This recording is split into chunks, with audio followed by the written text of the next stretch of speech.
Hey, this is Jeff with Bed Bug Heat Dr. Prevsol, and today we're going to go over the unboxing of a Black Widow 800. We're going to go over the unboxing of the accessories that come with it, and this is the basic package. Okay, let's get started. This is what comes in your accessory box, your instruction guide. If you have any questions while you're setting up or using it, just give us a call. We're going to be here to answer any questions. You have your 25-foot cord, which is going to power your thermostat. It's 12 gauge 3-wire. Has lighted ends on both sides, so you can see you still have power to the thermostat.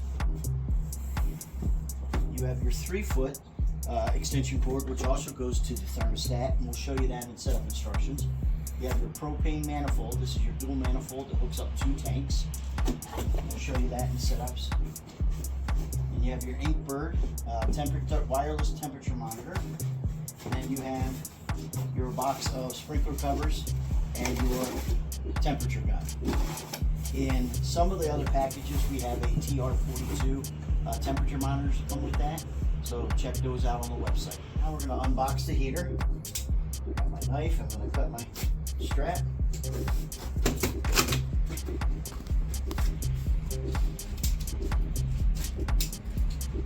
And we're going to take this off.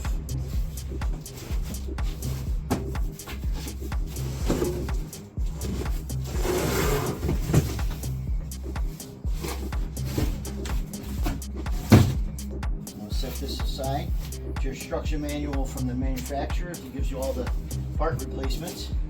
And now we have the heater. In the bottom of the box, you're going to find your wheels, axles, and accessories. So when you take this out of the box, just remember those parts are loose down there.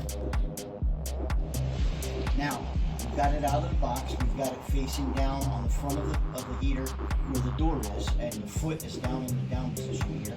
And you can see the foot is pretty sturdy. It's all one piece of sheet metal bolted in. And this is our axle. It's all solid, one piece. And when you're putting it in, it's going to be a tight fit, but when you put it through this hole, you notice there's another hole down here. This is a manufacturer hole. It is not for the axle. So your axle goes back here, and it is a tight fitting, so you kind of just wobble it in.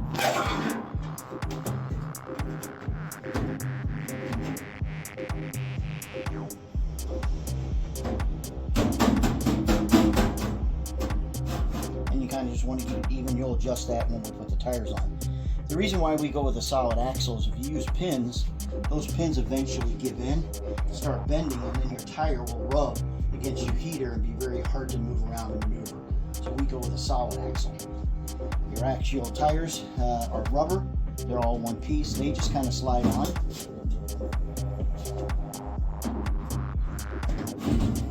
And so when you're looking at that, one of these tires, and I'm going to take this off again real quick just to show you, one of the tires, it's sunken in on this side, and this side is pushed out. The pushed out side goes in, so you have more room on the outside for your pins. And your pins will go right in here. Your pins come in the accessory packet with washers. Your washers will go on the outside, and your pins will go in. And we're not going to do that today because we're filming, and we're going to use this, but this is a model that's still for sale. Okay, now we've got it back on its wheels. We're going to lift the handle up, and your heater will actually have a pin that will be on a chain, and you'll put it in the hole and pop it in to make sure it locks. Once that pin is in place and it locks, then you can carry it around. It will have a little bit of movement, but it does make it easy to tip the machine back and hold it. And you can also fold it down so you can put it in the back of flatbed trucks with the cappers. That's why we came up with the foldable handle.